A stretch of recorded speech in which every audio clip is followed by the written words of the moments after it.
Ngayon nga po mga idol, na tabla na sa 3-3 ang serye sa NBA Finals. Paunahan na lamang ang Indiana Pacers at Oklahoma City Thunder ng panalo sa Game 7 para malaman kung sino ang magkakampyon. At sa parte ng Indiana Pacers, expected na magi-step up muli next game ang dalawang superstar na sina Tyrese at Pascal Siakam na siyang literal bumuhat ngayon. Ngunit kung isang analyst ang tatanungin, maliban kina Siakam at Haliburton, kailangan nga nila dito ang tulong ng second unit, lalo ang backup point guard na si TJ McConnell na may hawak ngayon ng record sa NBA Finals na may pinakamalaking total points, total assists, total rebounds, total steals bilang isang bench player, kung saan umabot ito sa 68 points, 28 assists, 19 rebounds, 14 steals. Napakalaking impact nito, lalo ang kanyang hustle plays na nagbibigay momentum sa mga crucial plays. Kaya kung gusto nga nilang manalo sa Game 7, kailangan magkaroon ito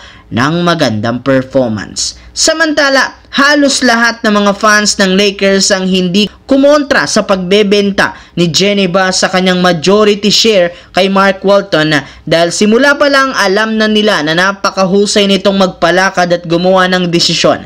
Marami nga itong hinahawakang kupunan sa iba't ibang sports at lahat nga ng mga ito naging successful since mahilig siyang gumawa ng high risk, high reward move na siyang magpapalakas ng team.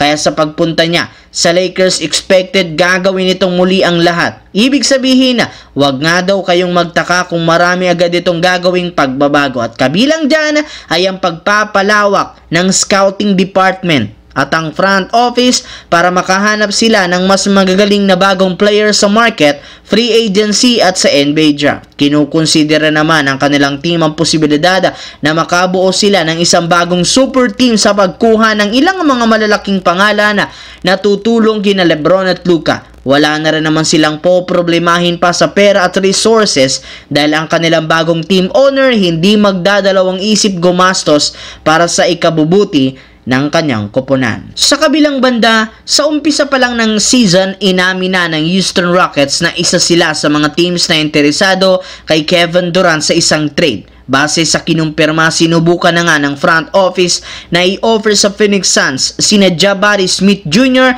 at si Jalen Green kapalit ni Kevin Durant. Para nga sa inyong kalaman, ang dalawang player na ito ay siyang kabilang sa pinakamagagaling na batang manlalaro ngayon sa liga, kaya hindi talaga ito malulugi ang Phoenix Suns. Ngunit sa hindi malamang dahilan, bigla nga itong tinanggihan ng Phoenix Suns. As of now, wala pa rin naman eksplanasyon bakit inayawan ng Suns ang offer nila. Ngunit ayon sa isang insider, mismong si KD na ang personal na nagsabi sa management ng Phoenix Suns, ayaw niyang maglaro sa Houston Rockets. Kaya posibleng ito ang mismong dahilan bakit hindi natuloy ang ginawang negosasyon ng Houston Rockets at ng Phoenix Suns noong nagdaang linggo.